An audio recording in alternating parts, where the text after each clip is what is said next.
Only on CBS12.com. Your voice, your future. A town hall meeting tackling healthcare in South Florida.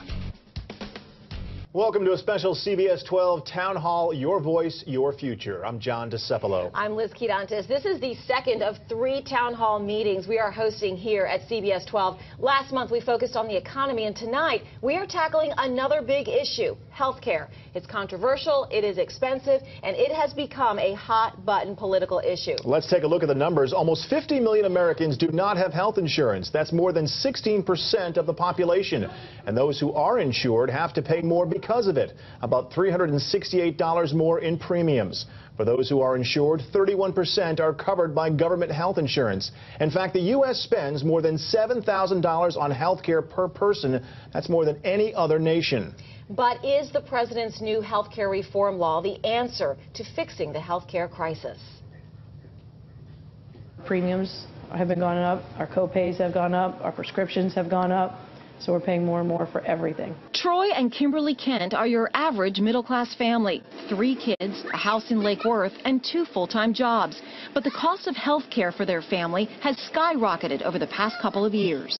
It has gone up probably about $100 a person per month. Once one of our children gets sick, forget about it. It's at least, for the common cold, $100 right out of our pocket. The couple has been following the debate over the president's new health care reform law and are nervous about how it may impact them. There's some positives about it, but I really think that it needs to be tweaked. I think there are some things that are hurting the American families. Kimberly isn't convinced that forcing most Americans to buy health insurance or pay a penalty will be a good thing for those who already have insurance. Financial expert Tom Essay agrees. A rising tide lifts all boats. Well, in this case, it's going to lift all costs. But the Kents do like the other provisions in the Affordable Care Act, extending coverage for young adults. Children can stay on their parents' plan until they're 26, providing free preventative care, no deductible or copay for mammograms, colonoscopies, or birth control, and eliminating lifetime limits on coverage. But Kimberly does wonder who will pay for it. They have to get that extra money somewhere, and they have to charge those premiums, and it comes down to the company, and then the company brings it down to you as the employee. So someone has to pay for it. And now, CBS 12's second town hall, Your Voice, Your Future. Remember, now is the time to ask your questions and give your comments on Twitter and Facebook. The addresses are both on the bottom of your screen. Here's our moderator, Mark Hyman. Thanks, John, Liz. I'm Mark Hyman, host of Behind the Headlines, seen right here on CBS 12. And I'd like to welcome you to your town hall meeting. And this is your town hall meeting because we're talking about a topic that's important to you. Healthcare. You heard John and Liz. They gave the numbers. It's staggering. We know that people have an interest in this issue. Adding on to this is the fact that this state may be ground zero in the presidential race. So that means every vote counts. And, of course, every topic, every issue is important to the voters. So we hope to have a lot of answers for you tonight. Now, we have a packed studio audience they're energized because I had a chance to talk to them already. Also, we have our viewers at home, and we're asking you to send your comments and questions via Facebook and Twitter because the question we ask on air may be yours. Now, we hope to have your answers for you because we have a wonderful and talented a panel of experts this evening. So let's go ahead and meet them. Joining us tonight is Dr. Roderick King, Laura Goodhue, John Sotelaire, and Dr. Larry Gorfine. Now, typically in a town hall meeting, one of the things we do is we would ask our panel members to start off with their opening statements. But we're going to do something different because this is a meeting for you. We want to answer your questions. But before we ask your questions, we're going to ask you a question. We want to get your response. So I'm going to ask a question and have you respond by applauding. And your 2 choices are yes or no. And the question I'm going to ask is, do you believe most Americans have access to quality health care at an affordable price? So let me restate the question, and I'll ask you for yes or no, and please applaud. Do you believe most Americans have access to quality health care at an affordable price? Yes? No.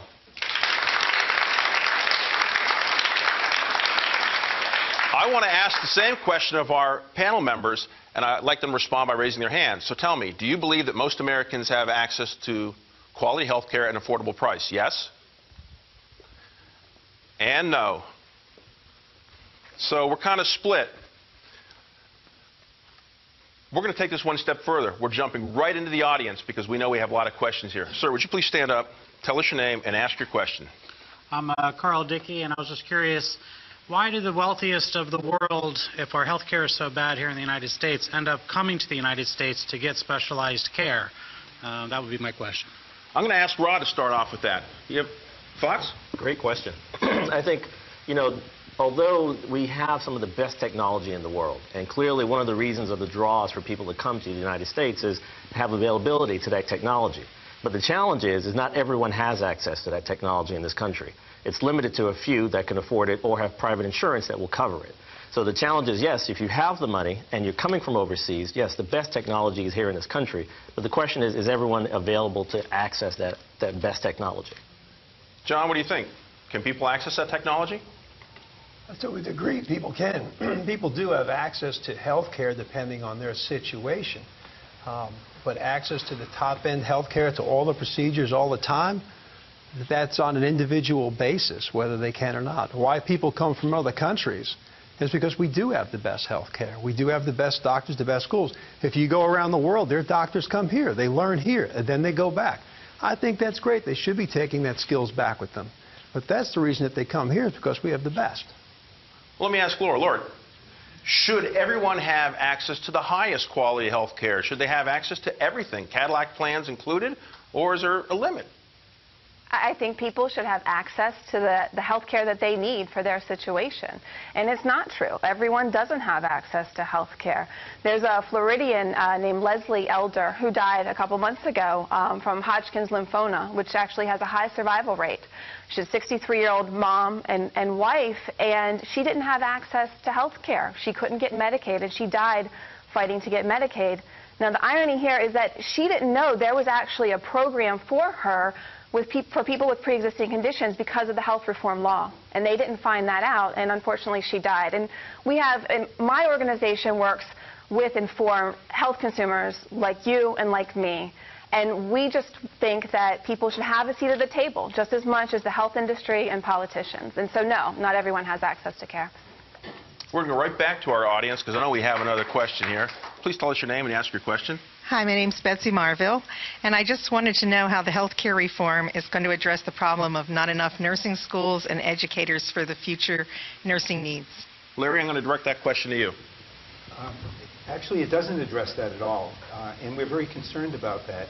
And I'm a practicing physician here in Palm Beach County, and we have a shortage of doctors as well in Palm Beach County, and we're very concerned about how we're going to attract more people to go into medicine, both nursing, ancillary services, and for doctors. And the Accountable Health Care Act does not address that at all. Should the Accountable Health Care Act address that? Rod? I think it should be part of it, because if we're looking toward moving access to care to everyone, we need to be able to have the workforce to be able to provide the care for that population. The question is how and what's the best way to achieve that. And I think the reform bill has a few pieces that get you there. It has programs that sort of give scholarships to students that are interested in working in underserved areas like the National Service Corps. But I think there's always more that can be done, but it's still a way to go because the workforce is going to be the sort of bottleneck once we get more people into the system. Now, there are a lot of components to health care because certainly health care has been around for many, many years. More recently, there are issues like the Affordable Care Act, Obamacare, if you will, and certainly there are other components of it, Medicare, Medicaid, and so forth.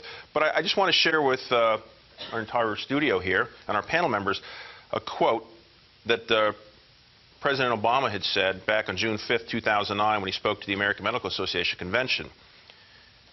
His quote is, "If you like your health plan, you can keep your health plan, period." According to the Centers for Medicare and Medicaid, 14 million people will lose their employer-based health care plan under Obamacare. The CBO, Congressional Budget Office, said it's 20 million people. And the former CBO director, Douglas Holtz-Eakin, said that figure could be as high as 43 million. So does this cause a problem for us, Larry, in that the president certainly made a claim that apparently the bean counters say is just not going to come true? This is a real problem. As a matter of fact, I've seen it even higher, as much as 30–35% of small businesses will not buy into Obamacare, the fee that they will have to pay if they don't buy into it, or the tax as they call it, is less than what it will cost for insuring their employees. The feeling is then that what's going to happen is those employees will end up in Medicaid. And right now, we don't have enough services in Medicaid to cover that, and we're very concerned about that as physicians. I'm sorry, I'd like to clarify that, but the Affordable Care Act actually exempts small employers with 50 or less employees. So they're actually exempt from requiring to, from having to provide coverage to their employees. Well, what's going to happen to their employees? What is happening to them now? I mean, right now, small business owners are getting tax credits so they can provide health insurance to their employees. They're getting more value for their premium dollars, and soon they'll be able to collect the risk and join with other small businesses as if they were a large group, and prices should go down because of that, because that's the challenge for small business owners. I run a small nonprofit organization, and it's tough to provide health care to my employees. That's theoretical. We don't know what's going to happen, and certainly there are projections that even businesses of 50 employees, it will be less expensive for those businesses to pay the tax than it will be to insure their employees. So we don't know what's going to happen. And again, it's all guesswork. I have another man in the audience who actually apparently has some comments on this particular topic. Would you care to tell us your name, for whom you work, and ask him what your question is? My name is Richard Bernstein. I work for Richard Bernstein Associates, Inc. I'm in the insurance business, and I've been on many radio stations over the last 6 months talking about the Obamacare health bill. And the concern that I have is what's going to happen in 2014 when the employer decides, I'm not going to pay for the employee's health care. And then the employees have to pick up that. And what do I mean by that? The fine is down here. The cost of the insurance is here. Well, if you have to pay the fine and the money doesn't go into the insurance to reduce the cost, how are you going to get that cost down? The cost has to go higher. The only way you can get that cost down is to have the premium and the fine the same number, so that people can't skate from getting into the. So I just asked the panel what your thinking is as to this question. Laura. So 96% of large businesses, 50 employees or over, are already providing health care to their employees, and we applaud that, and that's good. That shouldn't change. I don't see why that should change.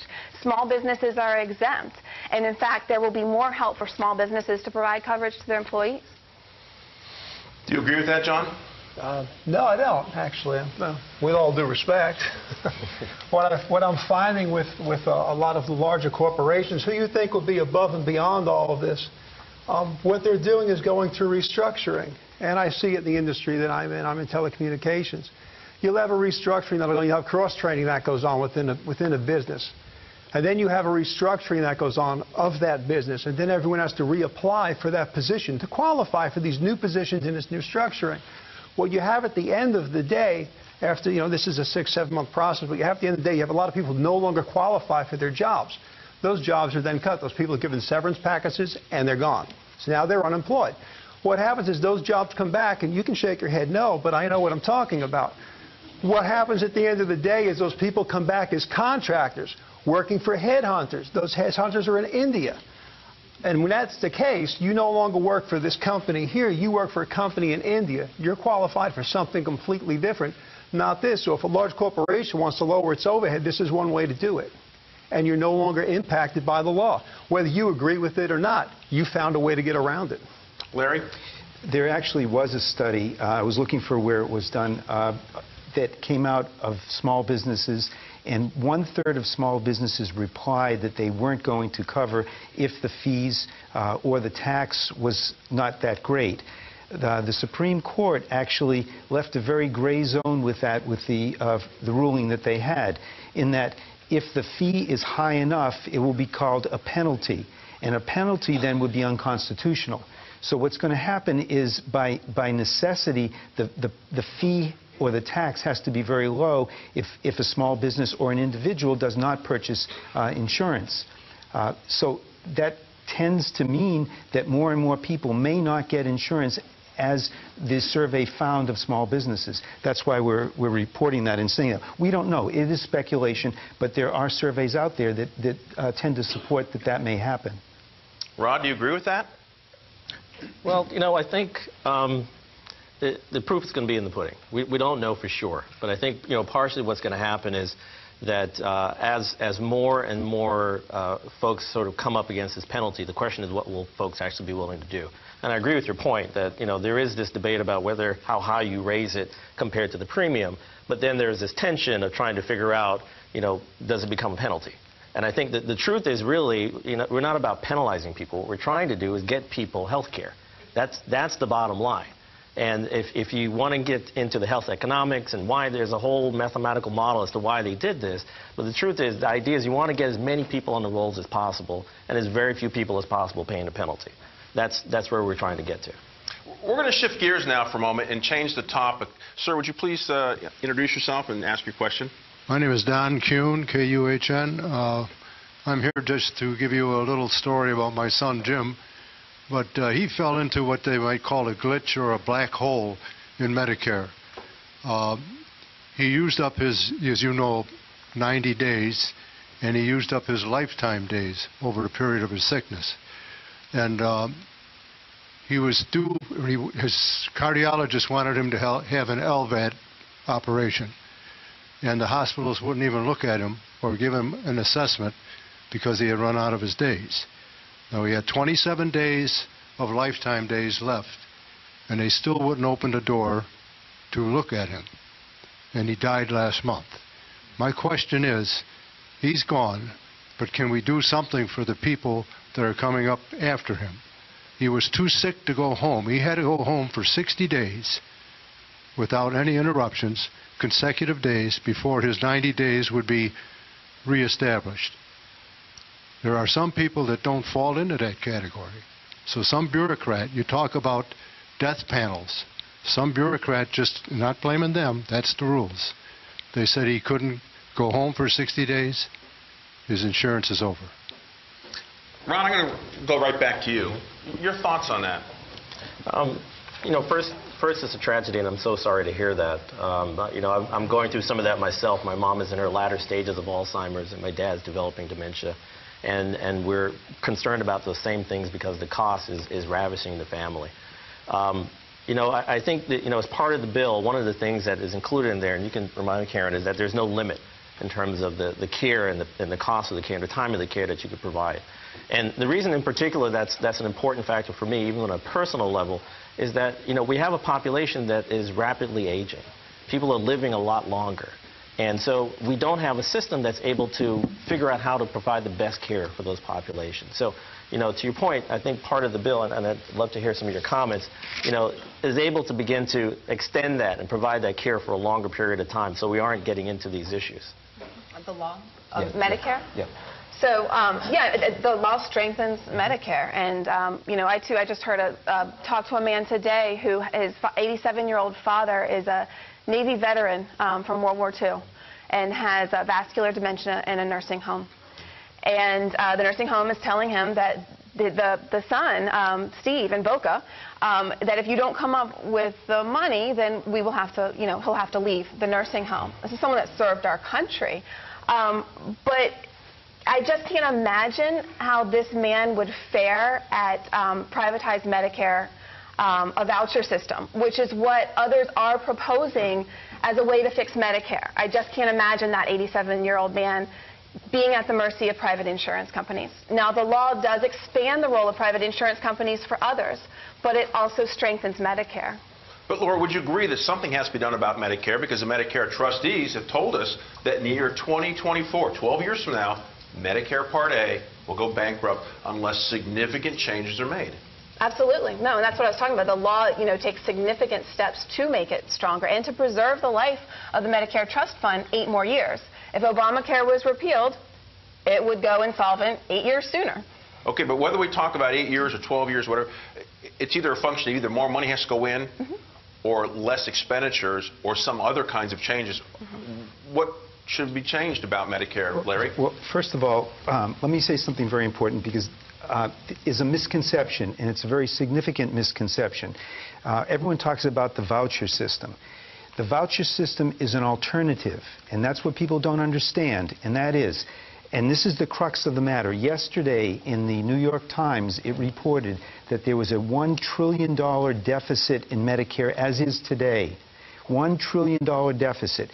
Obamacare does absolutely nothing to address that deficit. It doesn't do anything.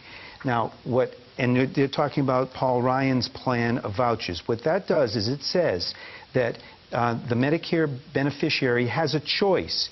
That person can stay on Medicare, or that person can purchase a voucher. Now, what happened, and it was terribly regrettable what happened, but there are going to have to be cuts. Something has to be done to save money in the Medicare system. Let's assume that beyond our power, all of us, no matter who we are, they start cutting, and some of the benefits that we're expecting aren't there anymore.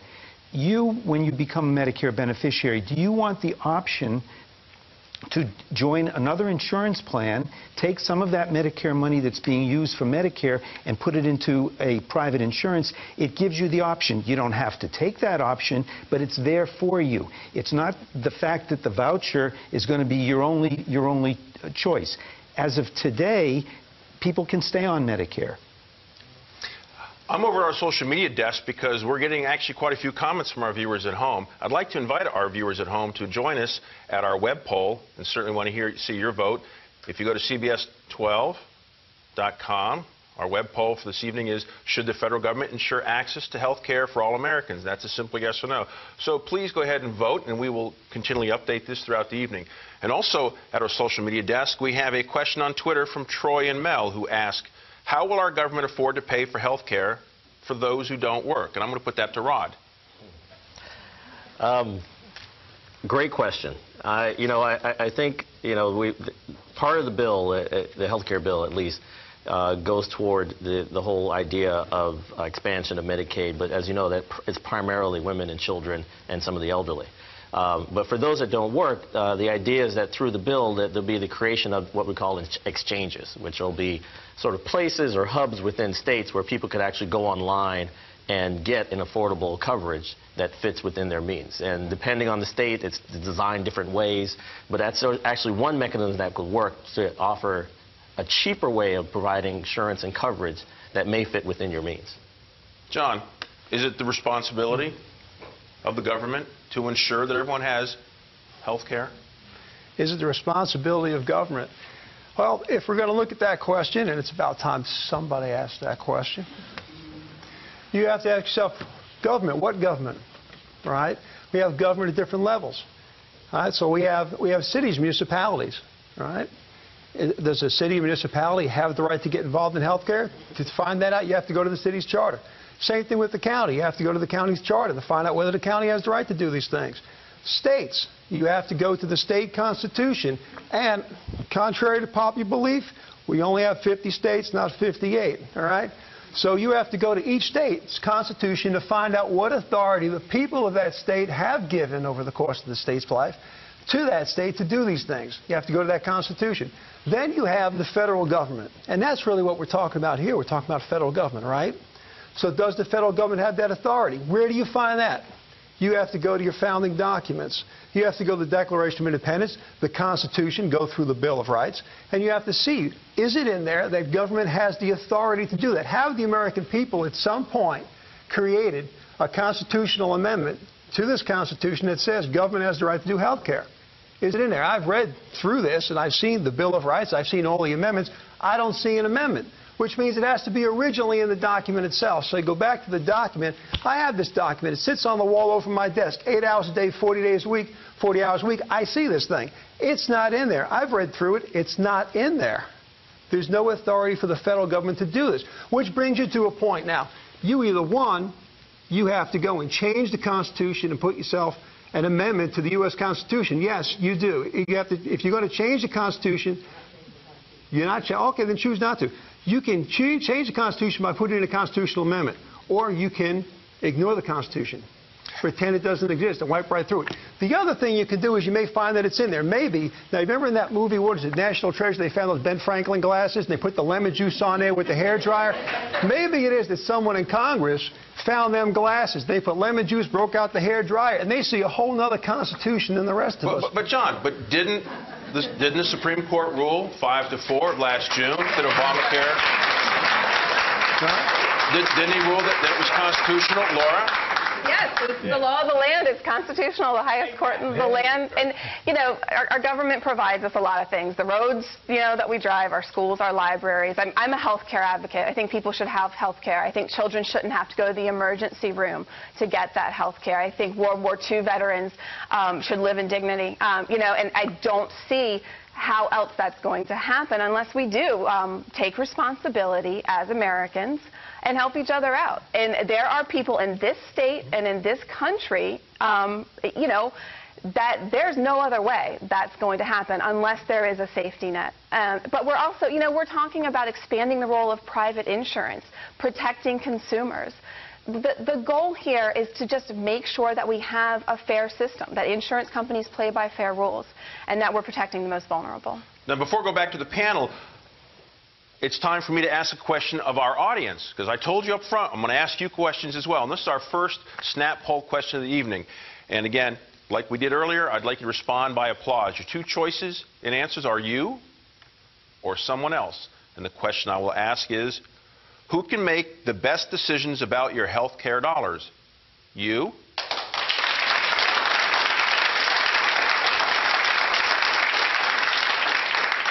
or someone else? Okay, so in this particular answer, our studio audience overwhelmingly believes they can make the best decisions. So now this kind of throws perhaps a bit of a monkey wrench into the works, because as you read the whole focus of Obamacare, but certainly any large government program, government bureaucrats like to make more of the decisions. And so now you've got a disconnect here because the people want to make their own decisions. Larry? Well, this is a very complex law, Obamacare law. And one thing, first of all, I agree. We need to help people. We need to create safety nets. We absolutely have to do that. But Obamacare, if you look at it carefully, in the setting up of the exchanges, they're passing the buck. They're creating an exchange, but they're saying that the states have to fund the exchange to help the people to get the insurance. So the federal government is backing away from paying for this entirely and passing a lot of this on to the states. I'm sorry, but the whole exchange, which is a marketplace where people have many more options to choose from with health plans that are good and meet basic standards, that is not an expansion of government. That's an expansion of the private market. What is going to be set up in 2014 is a place where you can compare plans apples to apples, Aetna, Blue Cross, United, and then if you can't afford that coverage, if you're a working family of 4 making $70,000 a year, you will get tax credits to afford that. But what Laura was talking about before, her prior statement was that there will be supplements for the poor people for the premium dollars, and that's being passed off to the states, not the federal government. And that's why some of the states are backing away from this. That's actually paid for within the Affordable Care Act. The states would have to pay 10% of the total cost of Medicaid expansion. And the supplement for the exchange premiums. No, you're wrong. All right, I'm going to change topics here for a moment, because one of the underlying premises of the Affordable Care Act, Obamacare, is to take care of those who are uninsured. Now, the President has used the figure 47 million uninsured in this country. He's used that figure a number of times. However, if you take a closer look at the number, according to the U.S. Census Bureau, nearly 10 million of those are illegal aliens. So you take them away. The U.S. Census Bureau also says that 17 million live in households earning an annual income of $50,000 or more. Of that, 7 million live in a household earning $75,000 more. Presumably people who can afford some health insurance. Families USA, which is an organization that supports Obamacare, said that of that 19 million now who are uninsured and perhaps are in a financial position they can't afford it, of those 19 million, 40% are 18 to 34 years old, and 60% of them report themselves as being in excellent or very good health. So the question is, are we buying insurance for people who perhaps really don't have an interest or desire or a need or don't see it in their budget for whatever reason, even if they can afford it. Rod. Well, I mean, I think you can take the data and you can parse it in a way that makes it look like, you know, this is the opportunity for people that don't really need it, that are healthy. I think, you know, that is not the bulk of the folks that need the care and need the support of what's going on. Putting aside the population that may be illegal immigrants, as you use the terminology, you know, the safety net and the population of the folks that need the care is what they're really targeting toward.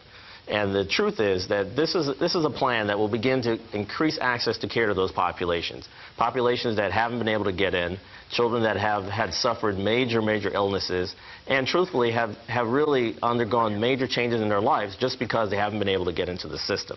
So I think, you know, you can parse this down and look at it at, say, you know, 6 or 7 million that might be healthy, that's true.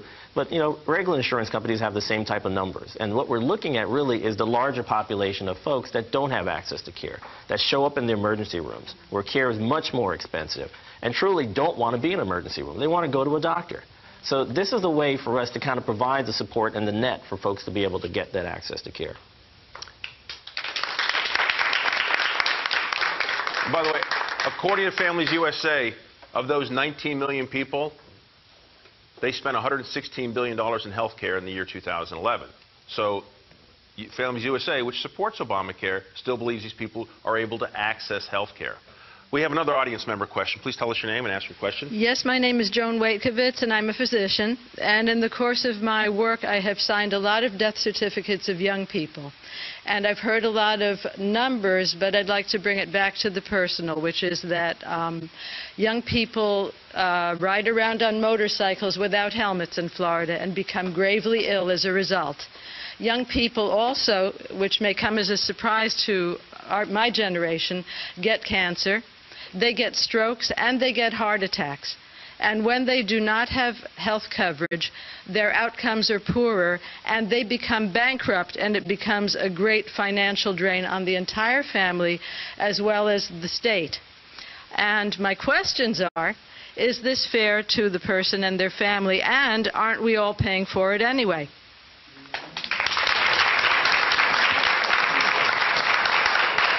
Laura, I'll ask you to take a stab at that. Yeah, I think one of the opening slides was, aren't we all paying for it anyway? There is a real cost shifting of the uninsured that increases medical costs. Actually, in Florida, the same organization, Families USA, that you were just talking about, found that the hidden tax on the private insurance policyholder is $1,400 a year.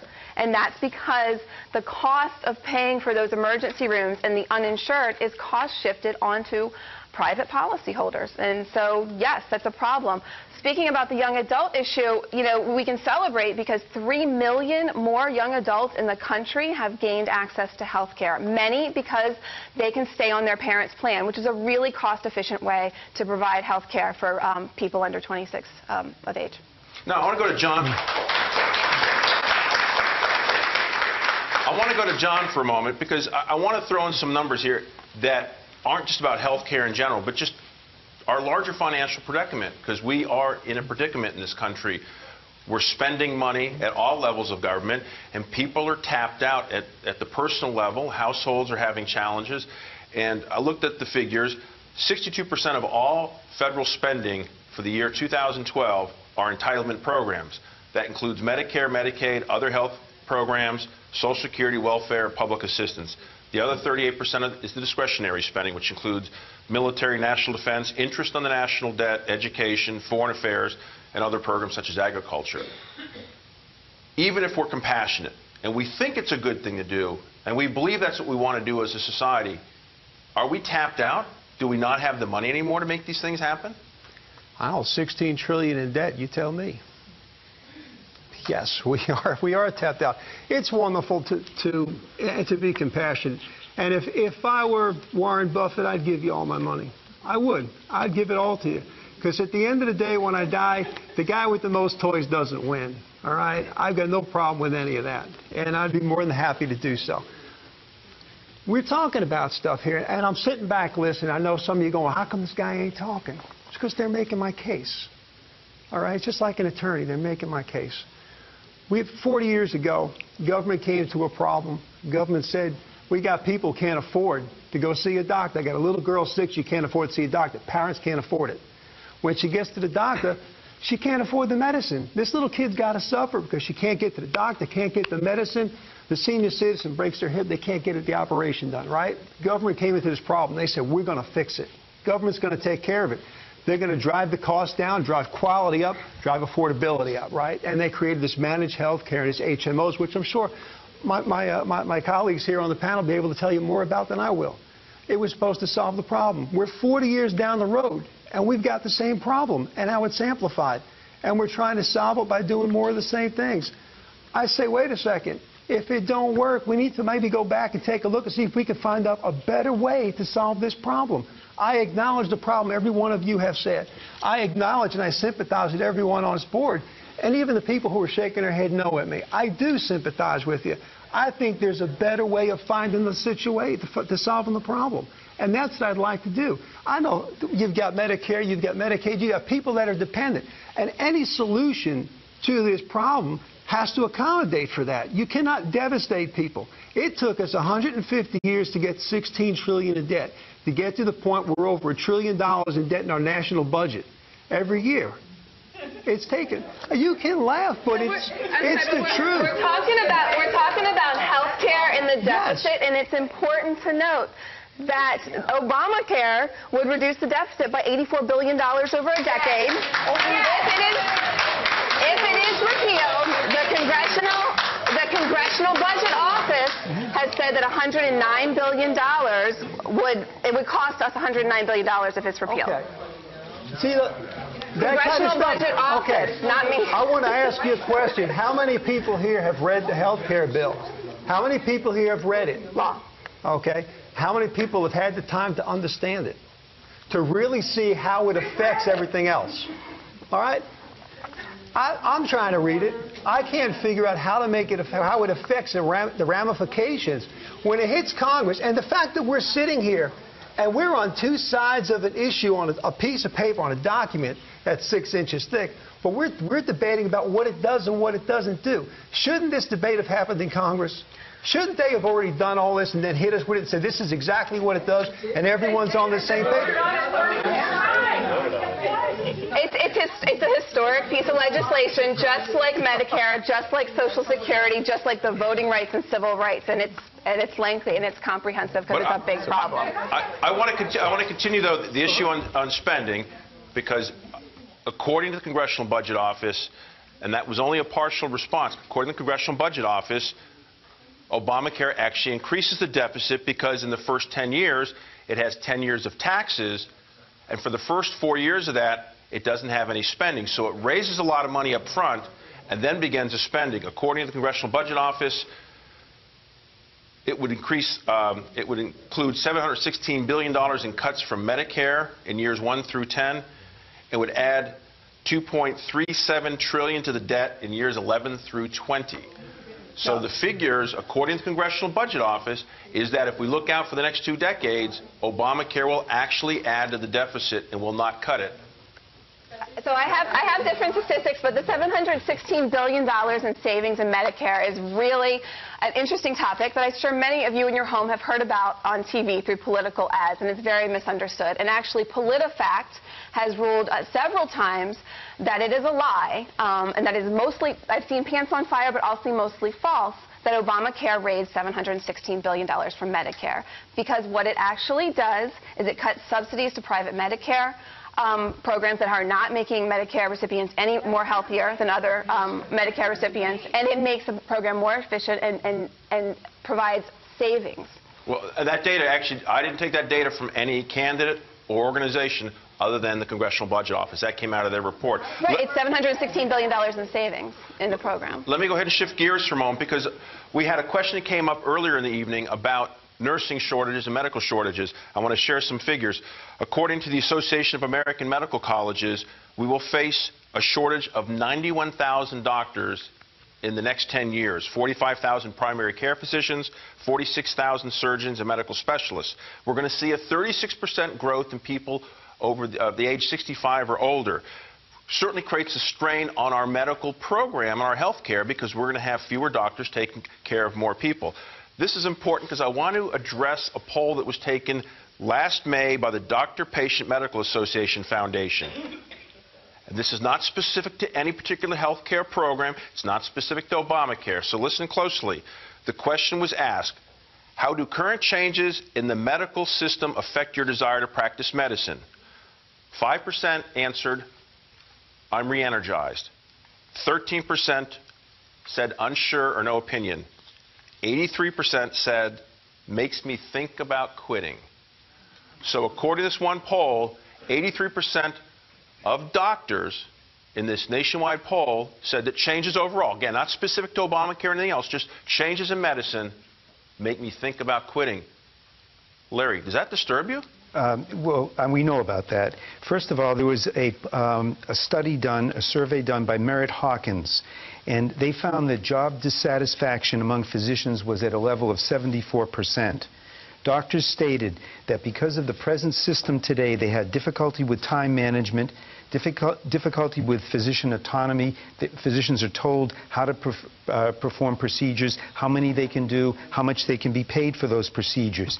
Difficulty to manage day-to-day patient interactions, increased bureaucracy and paperwork, decreased ability to provide high quality of care. This is made even worse with Obamacare. Obamacare has something that the doctors are just terrified about. It's called the Independent Payment Advisory Board. The Independent Payment Advisory Board is 15 people chosen by the president. They will be taking over a job that presently is being done by a group called MedPAC. MedPAC is Medicare Payment Advisory Commission. Now, that commission advises Congress. It has open hearings, comment periods. Then Congress will vote on the recommendations by MedPAC, which is a federal agency. That will be substituted by these 15 people who are chosen by the president. They have ultimate authority. They can do whatever they want, absolute power. There is no transparency. There are no open hearings. The only way any of their decisions can be reversed is by a supermajority. That means 60% or more of the U.S. Senate can overturn their decisions. Now, these people are not going to be elected. They're going to be chosen by the president, and they'll have 6-year terms. The doctors and the hospitals are very worried about this because this Independent Payment Advisory Board can make cuts to the doctors, to the hospitals, to nursing facilities, dialysis facilities, Part D drug coverage, Medicare Advantage, ambulance services, durable medical equipment, and any ambulatory surgical centers. All of these things make the doctors very unhappy. It makes it very hard for us to attract new doctors, particularly here in the state of Florida. Already today, 25% of doctors in this country are foreign-born. We can't get our own citizens to want to become doctors. Ron, does this whole issue create problems for you? I mean, certainly we talk about the doctor shortages, but let me just address the IPAB issue for a moment, the Independent Payment Advisory Board. Is this too much power and invested in the hands of too few people, or are these the right experts who can actually make the right decisions? Well, it's a great question. I actually think it's a good thing. And to your point, I think not every doctor is worried about it. You know, for those of us that provide primary care, I'm a pediatrician by training, this is something that many primary care providers are looking forward to because primary care providers have not been paid well enough to attract more medical students in the field. If you look at the numbers, and it's very clear, because I did a lot of this work around workforce development, students are making choices not because of necessarily their passion in primary care and geriatrics and taking care of elders. People are making choices based on how much money they can make. And the Payment Advisory Board is hopefully going to move us in a direction on how do we better balance that payment system. So if I'm taking care of a 3-year-old or a 7-year-old, that at least the compensation is comparable to whether I'm replacing a knee in an 85-year-old. And the truth is, it's not balanced right now. So although, with all due respect, I understand your concern, that the concern is primarily coming from subspecialists. But from the primary care side, family practice docs, pediatricians, OB-GYNs, they are looking forward to this opportunity of beginning to level the playing field. And that's part of what's at play here. Now, whether it's too much power in one group, you know, I don't think so. I mean, Right, exactly. And part of what's happening is because, of the lower payment, the primary care docs and the nurses, for example, nurse practitioners, are trying to get patients in and out faster to be able to have the volume to be able to keep the doors open. Now, I know we have a lot of questions in the audience and also on our social media desk. Before I get to that, I'm going to go right back to you, Rod, because I want to follow up on the issue that I asked Larry to address. Is let's assume that this IPAB isn't the one panacea that corrects the problem. How do we correct it so we get people into the health care program, so we get nurses and doctors, so we don't find these amazing shortages that we're told we're going to see in the next 10 years? Well, I think, I heard someone say lower tuition. I wish I could.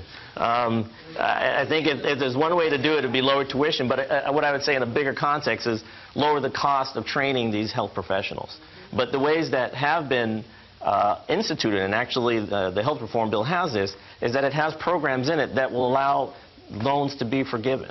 That if people go back to underserved areas, if they go back to certain communities, that the government will write off some of that debt with the exchange that they will then provide care for these communities that need it the most. So short of sort of doing across the country cut in tuition, which isn't possible since many of our institutions are private institutions that do the training, you know, the other way is to figure out ways of having loan forgiveness and being able to decrease the debt loan. And the healthcare bill has some of that in there, and it has programs to support more nurses training, et cetera. And it even has support of pipeline programs, the students from high school all the way up. And I think what happens, just from my own experience, is that people come in with the expectation of wanting to work and take care of folks. But when they come out the other end with the high debt, they're forced to make certain decisions that move them away from primary care and being that workforce to take care of the populations that need to be taken care of.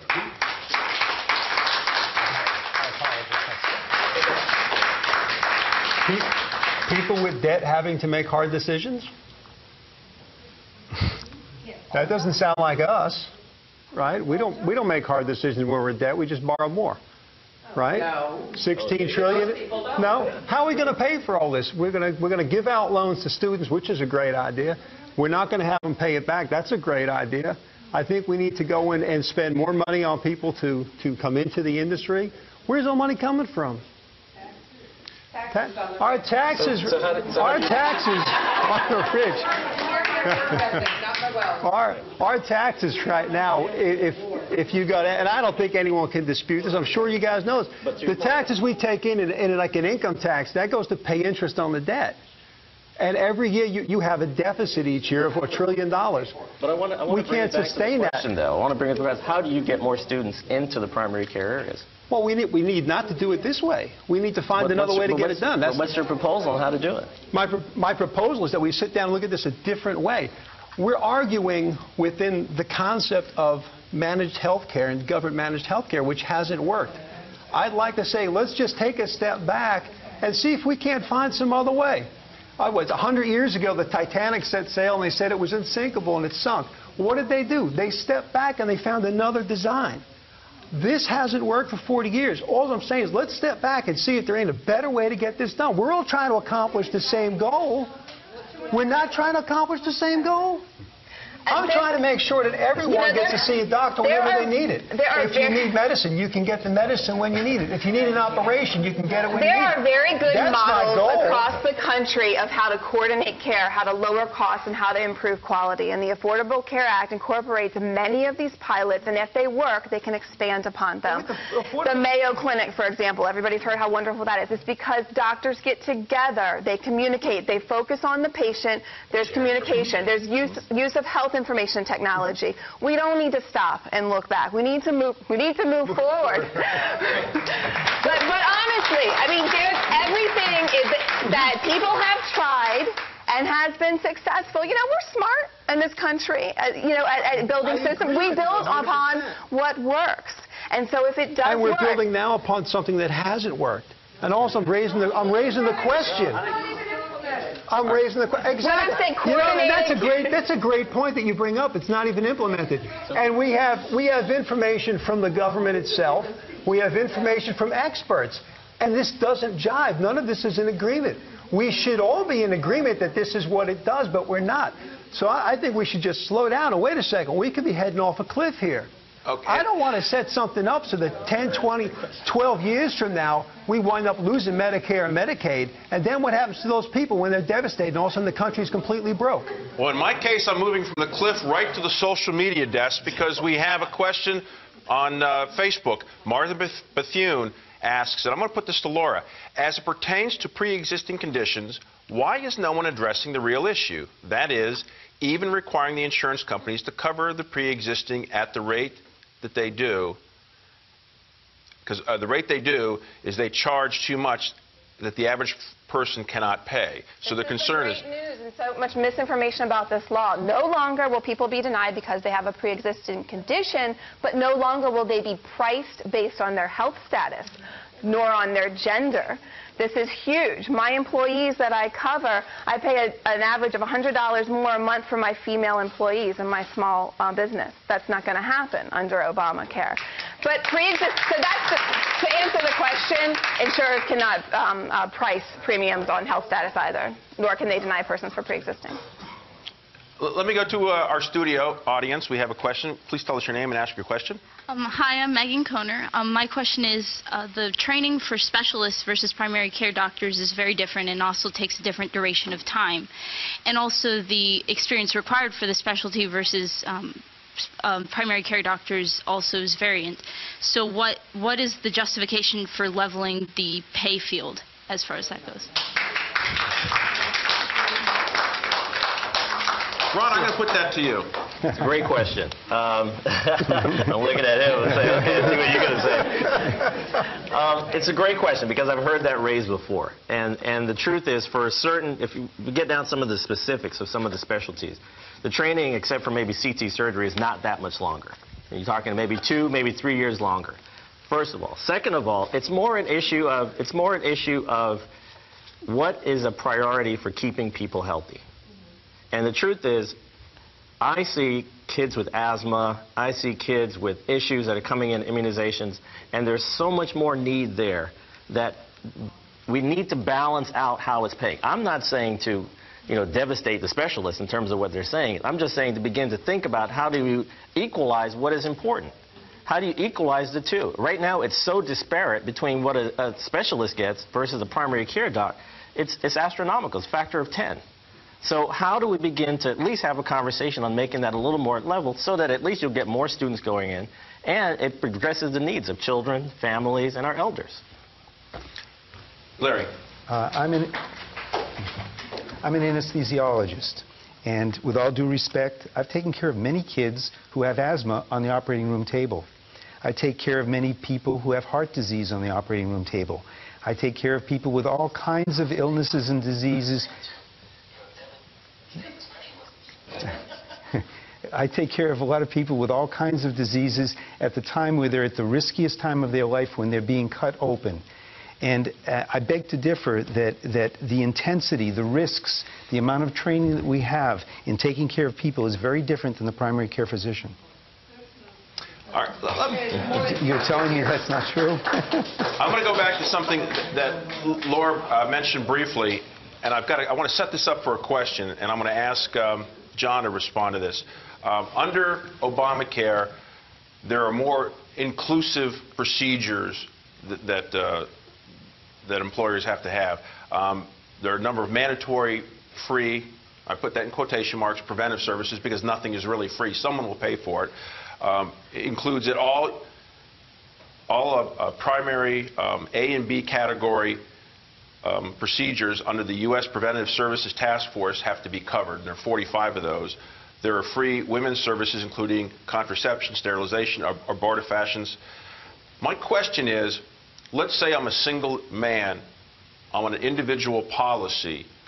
Under Obamacare, I would have to pay for procedures such as anemia screening for pregnant women, breast cancer screening for pregnant women, or for women, breastfeeding counseling, cervical cancer screening. There's 13 more procedures that are women only, and there are 6 procedures that are for children and newborns. Should healthcare be a system where it's more of a menu approach, that instead of having these all-inclusive plans where someone has to pay a lot of money for a service they never use, if it's a single man with no children, no spouse, why should they pay for services that include women's procedures and newborn and children's procedures? Would a smaller menu-driven program perhaps work in lowering costs? Well, if you listen to our studio audience, the answer would be no. The answer would be no, because cost is not an issue. Right? So there's no sense in talking about it. You're talking about actually doing something that's different than what's on the table now. And here in this room, the audience is not interested in anything different. Another solution to solving the problem. They want this solution to solve the problem. My question with this solution is, how do you pay for it? If I'm broke, I can't pay for it. And I know it's exhausting, and I don't want to face the reality either, but you have to. If my income at my home is X amount of dollars, and I'm making that much, and my expenses are over that, I have to find some way of balancing my budget. All I'm saying is you have to balance your budget. You were talking about a lot of stuff, and a lot of great stuff. We're trying to cure a lot of things and provide health care. That's what we're trying to do. We're trying to provide so people can get stuff, right? But, I know, it's funny, isn't it? But if you have no money and you can't do it and you're broke and you're bankrupt, what happens? Everything goes down the tube. Well, let me put the same kind of question towards Laura and change up a little bit, because we've talked about these all-inclusive plans. Is it unreasonable, perhaps, that maybe take a different approach where they're much smaller, narrowly tailored plans so that individuals who may not have children don't have to have health care plans that provide for children's services?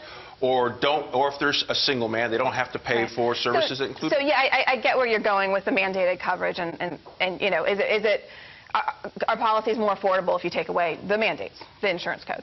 At first, I thought you were talking about preventive care in you know, the men's services. That's actually the policyholders. You asked who's paying for that. The policyholder is paying for that. So if you get a mammogram at no additional cost, these aren't free because you're paying for the policy. It's the policyholder that's paying for that. As for, we've had experiments with that in Florida. There is definitely a philosophy and ideology in Florida that if you strip down coverage, it will be cheaper. The National Association of Insurance Commissioners weighed in on this, and they actually did a study and found that at most, mandated benefits add 5% to the cost of a policy. The experiment we did in Florida, you know, it failed. Insurers didn't sell those policies. It was called Cover Florida under Governor Christ. It was his idea. And people didn't really buy them because, you know, if you buy a policy that doesn't cover cancer and then you get cancer, it's a problem. You know, we also have the example of Georgia where they tried this, you know, let's sell across state lines and we'll have more choices, and, you know, you can pick, you know, plans that aren't over-regulated. That was 2011. Not one insurer has signed up for that race to the bottom. So we haven't seen those ideas work out. But at the federal level, there are restrictions on selling across state lines. We can buy automobile insurance across state lines and homeowners insurance. Wouldn't this prohibition on buying health insurance across state lines help drive up costs? No, that's what I'm saying. But in Georgia, they passed a law that said that Georgians can purchase insurance from wherever they want, and insurers, Aetna, if they have a policy in Georgia, and I'm not saying they're interested, but, you know, they can sell any kind of product that they have in Iowa, Alaska, in Georgia, and not one insurer has signed up. But, Larry, aren't there federal prohibitions that actually prevent that from happening? There are, but what she's saying is you know, the problem is that I don't know what kind of policies were offered. I don't know if they were competitive price-wise. And the insurers may have special benefits in the state of Georgia that I'm not able to answer. So you really don't know why that didn't work in Georgia. We have another audience member question. Please tell us your name and ask your question. My name is Tom Dodd. My question is dealing with how many doctors we have. So if with this new legislation and with all the new people that are coming and the government is guaranteeing and saying everyone has coverage. So the government is guaranteeing everyone has coverage. My question is, even if the existing doctors, if 100% of them stay in and they don't, you know, regardless of what the study says, let's assume 100% of the existing doctors stay in the medical field, do we have enough coverage, enough doctors and medical professionals to take care of all the new people that will be coming on? No. Rod? I want don't ask what the alternative is, but I think there's ways that we can work, and we can do better as a country to fix this. I mean, I think people without care are getting it. It's not the most effective way. The emergency room is not the most effective way. There are ways in Florida that we can help this. We didn't talk about, nurses and nurse practitioners. We have a number of them in the audience, but they need to expand their scope of practice. They need to be able to, to help out, and they do a very good job. But there's provider reimbursement rates absolutely need to go up, and that's also included in the law, especially here in Florida. Where we're going to expand coverage, hopefully, to 1 million Floridians. That's a lot of people that desperately need coverage right now, and we will need more doctors. Rod, you want to weigh in on this? Yeah, it's a great question. The shorter answer is, do we have enough doctors to provide care for all those populations? What I would add is, in the way we care for people now, no, we don't. It's just not going to work. And as I tell a lot of my colleagues, the lead time, as you know, the lead time between, if you pick someone right out of high school right now and took them all the way through college, through medical school and training, you're looking at close to 9 years before actually somebody came out on the other end.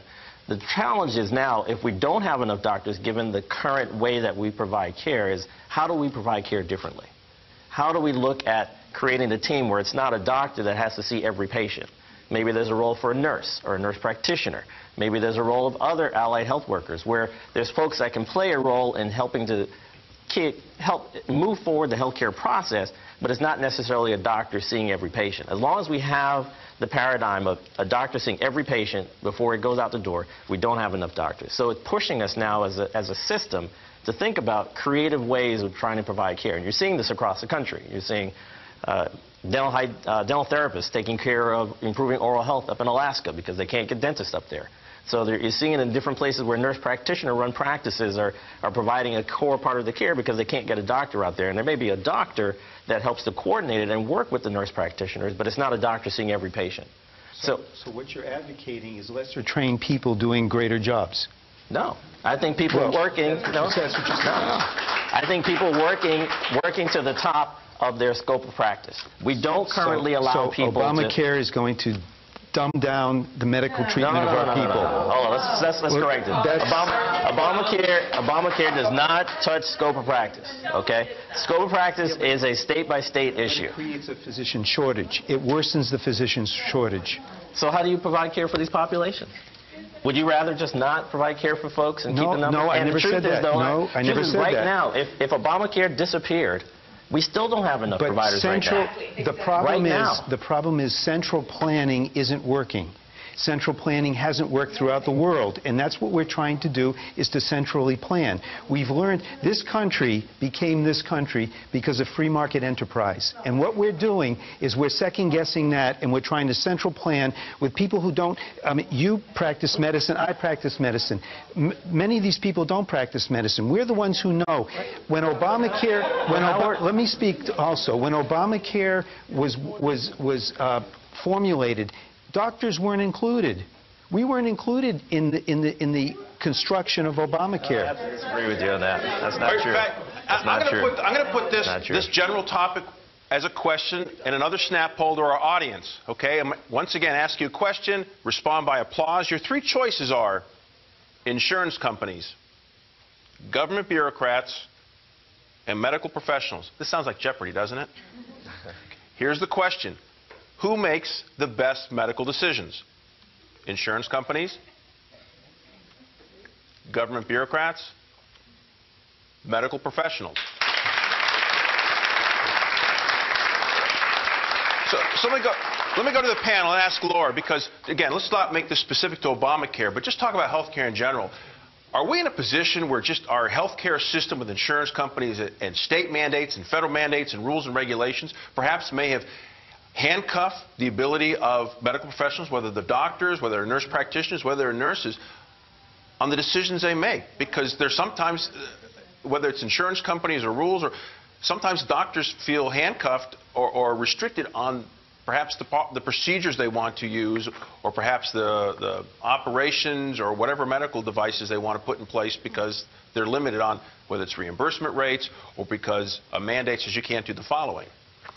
It's a big question. I mean, I think it depends on who the payer is. You know, is a doctor limited in what they can do by the insurance that they're paneled with, that pays that pays them? Are they limited, from what Medicare pays? But, if you're asking, do we take away consumer protections? Do we deregulate health care to lower costs? I would say no. I would say this is certainly an area where you have to look at cost, quality, and access, and it's not realistic. I don't necessarily want a world where, my children have health care and, if they get cancer one day and they bought a policy and it didn't cover that. And I think that's what we all want. We want consumer protections. And I'm not talking about government bureaucrats, but there is a line, between having fair rules, not denying people for pre-existing conditions. This is a huge deal. And these are the unfair practices that we've been playing by for a long time. And this is reform to make insurance more fair and more accessible to more people. Well, I'm going to go to both doctors on this because I want to hear their response. I think it's probably fair to say that if a child has a broken leg, we know that a doctor or a medical professional will splint it. But are there other illnesses or ailments or injuries in which doctors can disagree on the approach? And is that reasonable, that perhaps one recommends a particular course of treatment and another may recommend a different course of treatment? Larry? That happens every day. So do these rules that we have maybe stifle innovation in some cases? Yes, yes. Is that a good thing? No. Rod, do you agree with that? I don't know if it stifles innovation. I think what it does is standardize care. And that's one of the bigger issues that people are grappling with around quality is if you could go to certain institutions, you'll get certain quality of care. And if you go to other places, you get a different quality of care. And the question is why? And I think some of those rules help to level that, or at least get the certain baseline level of quality between institutions. And it shouldn't be. If you walk in an institution or your child walks into a hospital, you should expect the same kind of treatment for your child no matter where you go. And it's not that case now. So I don't know if government rules stifle innovation. I don't think that's necessarily the issue. But I think what it does, though, is helps us address the issue of quality across all environments are the same. But let's be clear, those rules, I don't really know where those rules are coming from anyways. I mean, what we're talking about is moving towards effective research and best practices and communicating as a community of doctors and saying, let's share our information. This works better, and goodness, I'm not a doctor, but in open heart surgery, and maybe you want to try this. And that's the law just promotes, research and investment for best practices. It's a business decision. Medicare is a business for the government. The government spends a lot on Medicare. Shouldn't they invest in best practices? Now, one of our questioners early in the program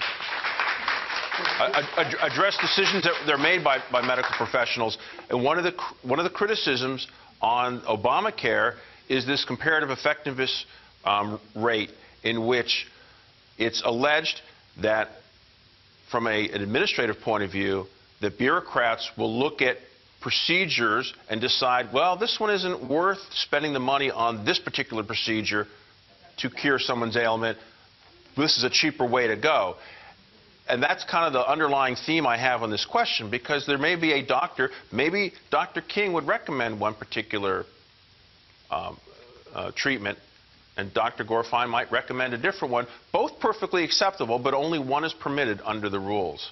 And we don't know who's successful. Medicare and Medicaid, right? This is Medicare and Medicaid because that's where we can talk about best practices. This is not the rules for everyone that has health care, that there's going to be somebody that decides this. People have choices. They can choose between plans. Well, under Obamacare, there is this comparative effectiveness rate, and that's being implemented. So within Medicare and Medicaid. And there's the concern, well, we're talking about the whole health care story here. No, it's only Medicaid and Medicare. No, I'm just talking, Medicare is part of health care, yes? Right. Yes, okay. And those are the questions. It talks about handcuffing doctors.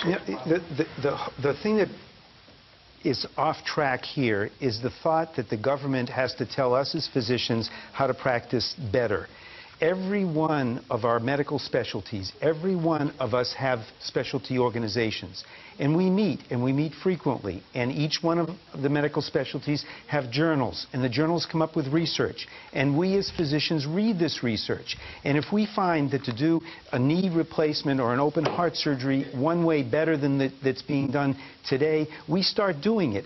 We're doing robotic surgery today. We're doing tremendous advances the government had absolutely nothing to do with. It's us as physicians in our specialties that have designed and discussed with each other. And we've created a medicine in this country which is superior to any other country in the world. And we have for the last 100 years. Why does our government have to tell us what we can do and do what I'm calling cookbook medicine? That we have to do this and this and this, and if we don't do it, they're not going to pay us, and they may fine us, and they may penalize us. This is not right. This is going to hurt everyone out there, and it's going to hurt not today, but 10 years from now and your children. It's going to dramatically change how medicine is being performed in this country, and it will stifle tremendously innovation.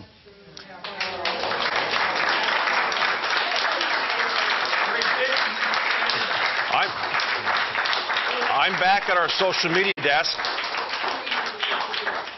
I'm back at the social media desk. We have another question on Twitter from Kirsten King, who asks, what would you recommend to tweak the president's health care reform program? Laura, if you can improve it, how would you improve it? Improve the Affordable Care Act? Yes. Gosh. Wow. I mean, it's complicated, right? And I think that it is complicated.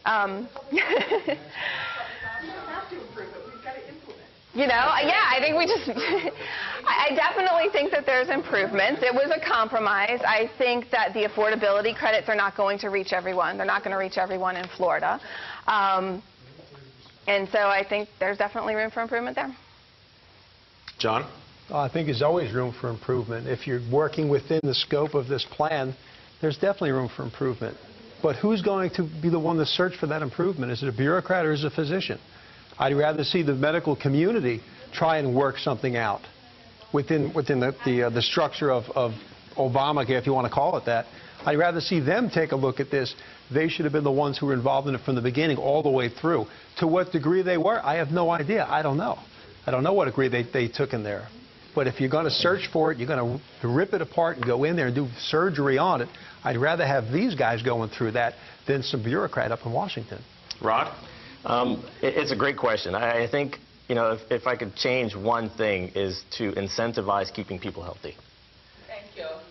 We have a system in this country where it's incentivized to take care of disease and address disease. We don't incentivize keeping people healthy. So if I could, the ACA does actually move and get us toward that. In fact, it has even support around things like community transformation grants and other ways to help communities think about how you keep people healthy. But until we shift as a healthcare system from just taking care of disease to how do we keep people healthy and incentivize how to keep people healthy, we're going to be behind this fiscal 8-ball in healthcare for a long time.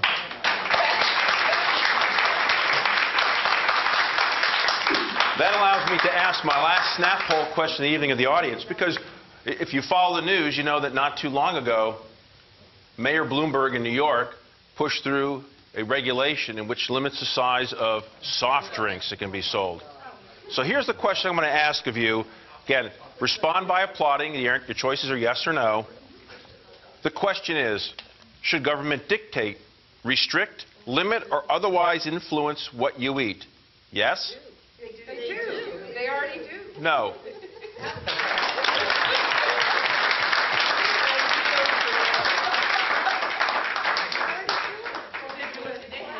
Larry, should the government be restricting the size of sodas or banning Twinkies? No. I mean, just no. I mean, we have the freedom to eat what we want, and we should have that freedom. I don't want the government telling me what I can eat. And just for the record, I hope my children aren't watching at this very moment. Rod, you wanted to weigh in on this? Yeah, you know, it's a tough issue, and I'll play both sides of it. I understand Larry's point around sort of people have the free decision to decide what they want. But I think we have a dilemma in this country, which is that we have, if we were in a void and people just had to make decisions on their own without the pressures of marketing and fast food companies, et cetera, I think that's a fine approach. The problem is we have a context right now where there's a lot of pressure. There's a lot of pressure for bigger Big Macs and triple Big Macs, bigger soft drinks. And there's all these things that are in place that are pushing consumers that are not eating as healthy as they should. So, you know, I'm on the side of, you know, maybe there is a role for regulation. Maybe there is a place for us to kind of scale it back some. I don't know. I don't know. And just, And for the record, none of these comments apply to the advertisers of CBS 12. Well, we have gotten towards the end of our evening. We've got a few minutes left. I'm going to ask each of our panel members to provide their closing comments. Take 2-3 minutes and just sum up what you think maybe the high points that we need to come away with. And perhaps if you want to share maybe a reference or a website where they can go for more information, we welcome that as well. I'll start off with Rod. Great. Thank you. I appreciate it. It's fun being here, and thank you for facilitating, Mark. I think, you know, we're at a crisis point right now in our country. And I understand the fiscal realities. I understand the other issues. But the challenge right now is that we have a healthcare system that doesn't operate at its best. And unfortunately, it's costing us financially dramatically. And we have three pieces that are forming the perfect storm. We have this epidemic of chronic diseases, diabetes, stroke, hypertension. And we don't have the systems to really help address these and support people through this. The second big issue is that we have people living longer, as I mentioned. And as the baby boomers retire, you have people not only living longer, but more elderly. And so how do we begin to provide the best services for these populations? And then lastly, the healthcare system could be more efficient. It's ineffective right now. There are ways where you can get a test in an emergency room and you go to another emergency room, they do the same exact test. So how do we figure out how to reduce some of those inefficiencies? But more so, my bigger concern, and again, bringing it back to my own personal situation with my mom with her Alzheimer's and my dad, is the cost. You know, 67% of bankruptcies in this country are due to medical problems. Right. This is a huge problem. People are going into bankruptcy and going under. And with that particular study was in 2007 by Robert Wood Johnson, and that was before the full economic downturn. So I'm sure if there was data to look at it now, it has probably astronomically gotten bigger. So how do we figure out the best way to support our families, support our elders, provide the best care for our populations, and make sure people are healthy and living well?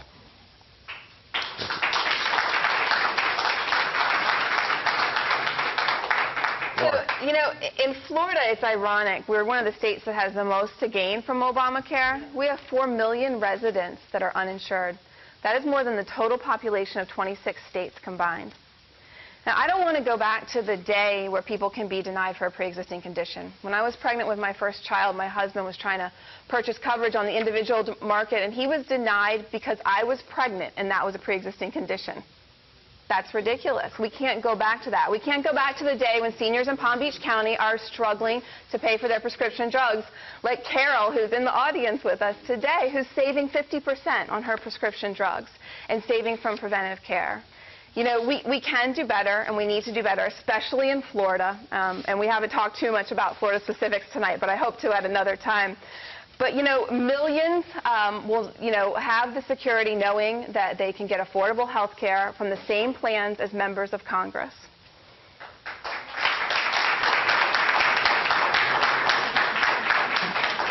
I think they bring up some great points here. Trying to find the best way to provide services, right? Keep our children, our elders, and protect what they need, get them what they need. Inefficiencies in the system. This is something that's brought up. The cost. How do you pay for all this stuff? How do you cover all this stuff? And these are not my points. These are points made here, right? We can do better. We need to do better. I agree with all of that. It's to that point and to the reflection on that I say, look, can we find a better way? Is there another way? We have one way right now of moving forward. Is there another? I'm just raising the question. But because I stand up and I raise the question, I get smacked down just for raising the question. Because no, it's not a pity thing here. It's a reality, right? It's because we are trying to solve the same problems. And I'm questioning whether there is another way that might be better that we haven't thought of yet. And I'd like to see these people, not the bureaucrats, get together to figure that out. If we're talking about health care, who knows better than these guys? Not the people in Washington. These guys do.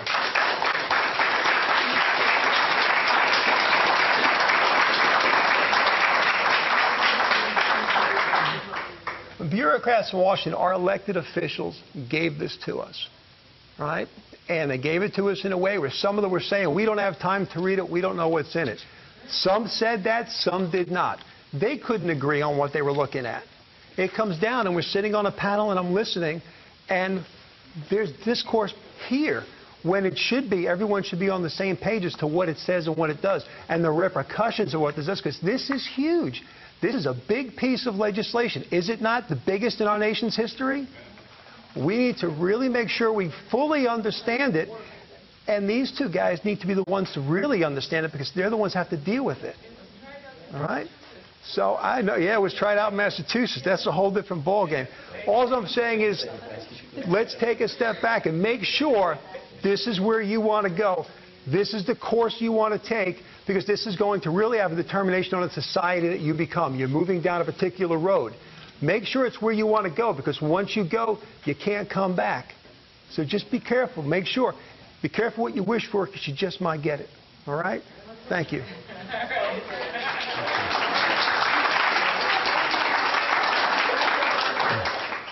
The first thing I want to say to those people who've shaken their heads while we were speaking, all of us, every one of us care about people. All of us want to help people. That's what I do for a profession. We have differences of opinion, and we have to keep the emotion away, and we have to keep the fear away. Nobody is going to throw Granny off the cliff. None of us want to do that. None of the politicians want to do it, and they're using fear to get your vote. What we need to do, all of us, is to be rational and logical, and we need to use logic. The Medicare system is broken. It isn't working right, and we need to sit down, put our heads together, and come up with reasonable solutions. And you know what? We're not going to get everything that we want to get. We're going to have to give up some things. We may have to pay higher for things. We may have to work harder. And we have to consider one thing that I didn't hear one word about, and that's individual or personal responsibility. You know, those people...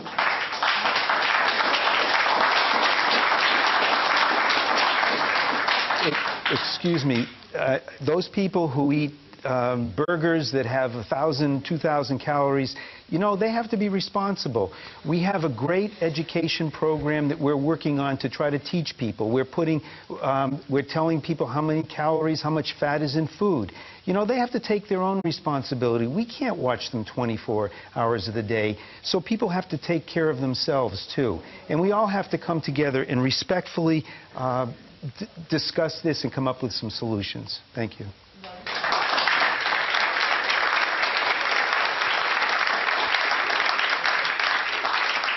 Wouldn't you know it, they were so efficient in their closing remarks that we actually have a couple more minutes for me to go to the lightning round.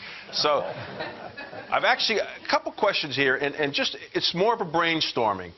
I've read about this, and I'll go to Rod, because as a doctor, you're probably familiar with this. I've read about concierge doctors. Mm-hmm. Would that be an approach, and forget it, not talking about any specific legislation, and concierge doctors, and if you would be kind enough to explain it to the audience if they're not familiar, is that an approach that maybe gives people some measure of comfort that they're going to have a doctor available and it may provide the care that they need? And I'm talking about an individualized basis. It may not be a panacea for everyone, right. But your thoughts? Great question. So first, concierge doctor, a concierge practice, are practices that people can pay into, and essentially you have a doctor that's available to you on call. So if you get ill one night, or if your child runs a fever, or whatever the case may be, you can call this physician or a team of physicians that will provide you services at any hour that you need. The challenge with concierge practice is the cost. And the equivalent to it is essentially what we're calling now the patient-centered medical home, which is the same kind of idea, except it's not based on a high-price payment that someone would have to make to a specific doctor or practice. So I think to your point, there is something about that. It's almost going back to, and I've likened this before because my father was a general practitioner in New York, of going back to the old school physician, where you have a provider that you work with, or a nurse, and that team are the ones that take care of you. But we're already moving in that direction, and basically the model is called patient-centered medical homes. Laura, I think there may be some approaches that could have been implemented a long time ago that Congress hadn't considered. If an individual buys insurance, health insurance, for themselves, not through an employer, they don't get a tax break for that. Yet employers get tax breaks, tax deductions for buying health insurance for their employees. Shouldn't Congress go ahead and equalize that? So if an individual decides to buy his or her own insurance, they get the same tax break the companies get. No, individuals actually in Obamacare will get tax breaks if they're under 400% of the federal poverty level so that they can afford health care. I mean, I think we also have tax savings with flexible spending accounts where you can prepay and buy your prescriptions, your copays. And so we do, have that and certainly implement it as a part of the Affordable Care Act. It's great that you mentioned kind of the health savings account and the flexible spending accounts, because I just learned today that both Sears and Darden Restaurants, which is a very large company, have just announced that they are considering, instead of buying health insurance, just giving a lump sum to their employees to make their own health care decisions, wherever they want to buy their health insurance or medical service or whatever you want to call it. Larry, your thoughts on that? I think it's a good idea. I think you brought up in the last question, too, there are things that the law hasn't done very well. For example, what you just brought out, that the employer gets a tax benefit but individuals don't. That needs to be changed. I think all of us agree that that needs to be changed. There are other things, too. When Medicare was formed, the government told the insurance industries not to sell health insurance to individuals over age 65. So people, if they're not working, can't get individual coverage with health insurance. I think that needs to be changed, too. I think options need to be available, similar to what Sears and the Darden restaurants are doing. And I'm very much in favor of that. It gives options to people to choose the system that best fits their needs. And I'm going to have to leave it there because now actually I am out of time. But I would like it if you would give a round of applause to all of our panel members.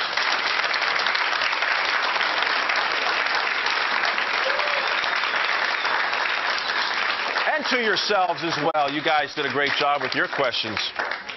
And now just a couple closing thoughts. You've witnessed some spirited debate here this evening and some passionate comments from the audience, from our viewers at home, and certainly amongst our panel members. This is certainly an important topic. We all agree with that. And there's no doubt that in this room there may be a wide variety of opinions, some who are more content with allowing government to take a larger role in making their decisions for them, and others who would like to have the freedom to make their own health care choices. I think one thing we can all agree on is that this issue, health care, has just gotten so complicated and so complex, and there's so many rules and regulations. I think most people came here tonight hoping to get some informative and unambiguous answers to the questions they have. Hopefully they've gotten some of those tonight. I'd like to thank everyone for joining us here, both in the studio. I'd like to thank our panel members again. I'd like to thank everyone at home who joined us and sent in their comments on Facebook and Twitter. And now let me toss it back to John and Liz in the studio. All right, Mark, thank you very much. And thank you for watching at home and joining us for this special CBS 12 Town Hall. We want to thank all of those involved in the studio and all of you at home who's sent us questions and watched. You can watch this complete town hall on CBS12.com later tonight. Our previous town hall is still on the web. And the next one will focus just on Medicare. You can watch right here on CBS12.com on October 18th. We'll see you next time.